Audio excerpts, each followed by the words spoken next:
Assalamualaikum warahmatullahi wabarakatuh. Perkenalkan, saya atas nama Nur Khalid Zaimah. Saya Syafi'ah Ramadana Saya Aulia Argarini. akan mempresentasikan kembali materi kelompok 4 yang berjudul Ingatan dan Lupa. Pertama, pengertian ingatan. Ingatan adalah kemampuan seseorang untuk menyimpan informasi apa yang telah dialami dan kemampuan untuk menimbulkan kembali apa yang telah disimpan. Yang kedua yaitu proses ingatan. Yang pertama adalah encoding, yaitu pengkodean terhadap apa yang dipersepsikan dengan cara mengubah informasi tersebut menjadi simbol-simbol yang sesuai dengan daya ingat seseorang.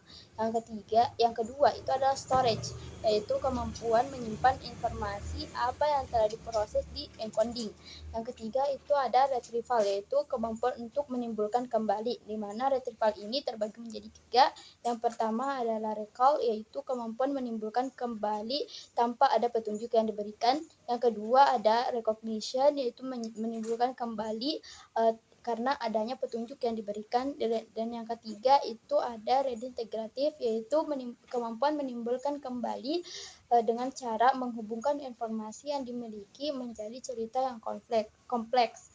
Selanjutnya itu jenis-jenis ingatan. Yang pertama jenis ingatan sensorik, yaitu simpanan sementara, penyimpanan sementara yang diperoleh dari panca indera. Yang kedua adalah ingatan jangka pendek, yaitu menyimpan informasi sementara dalam item terbatas, yaitu 7+-2 dalam waktu 15 sampai 30 detik. Dan yang ketiga yaitu ingatan jangka panjang, yaitu menyimpan informasi dalam jangka waktu beberapa menit bahkan sepanjang hidup. Selanjutnya, saya akan membahas tentang permasalahan daya ingat yang sering terjadi pada peserta didik. Daya ingat merupakan suatu komponen yang sangat penting dalam proses belajar mengajar, di mana terkadang peserta didik begitu cepat lupa terhadap materi yang sudah dipelajari, bahkan materi yang baru saja diajarkan. Ini terjadi karena peserta didik hanya menyimpan pembelajaran atau materi tersebut dalam short-term memory atau memori jangka pendek, bukan pada long-term memory atau memori jangka panjang mereka. Ini biasanya dipengaruhi karena kurangnya minat peserta didik terhadap materi yang diajarkan, ataupun karena kurangnya fokus peserta didik dalam menjalankan proses belajar mengajar. Selanjutnya yaitu faktor-faktor yang mempengaruhi daya ingat pada peserta didik. Ada 2 faktor, yaitu faktor internal dan faktor eksternal. Yang termasuk faktor internal yaitu faktor intelijensi atau kemampuan berpikir. Yang kedua yaitu kondisi fisik. Yang ketiga motivasi. Yang keempat adanya gangguan. Dan yang kelima emosi. Kemudian yang termasuk faktor eksternal yaitu suasana lingkungan fisik.